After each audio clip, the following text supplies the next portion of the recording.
Hi there, I'm Zeke, your customer service agent here at VistaPrint. If you're adding a QR code to your product, you're in the right place. Let's walk through the best way to do it and also how to avoid those scanning issues later. QR codes are a great way to give others access to essential resources, such as your business website, social media links, online forms, and much more.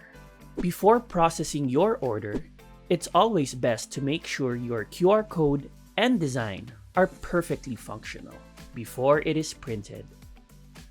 You can also add a QR code directly on the website by clicking QR codes on the left and entering your link.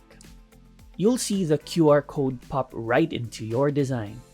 From here, you can move and resize it until it fits just right.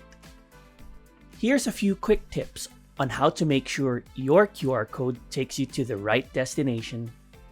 Double check your link. One wrong character can send your customer to the wrong place. Keep your QR code clear of edges, folds, and clutter. Use our alignment tools and leave some breathing room. Drag the corners of the code to resize it in the design tool. Your QR code should be at least 2 by 2 centimeters or around 0.8 inches square. Bigger is usually better. Use high contrast combos like black on white. Avoid busy backgrounds or similar colors.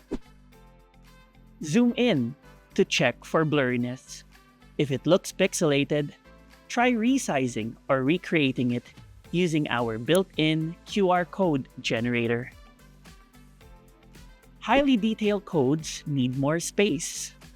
Scale them up so scanners can read them clearly. Glossy finishes can reflect light and interfere with scanning. Choose matte when possible and avoid spot gloss over the code. QR codes don't like curves. If you're printing on a mug or bottle, keep the code small so it doesn't wrap. And remember, always test your code with your smartphone before uploading your final design. Still need support? Reach out anytime. We're happy to help.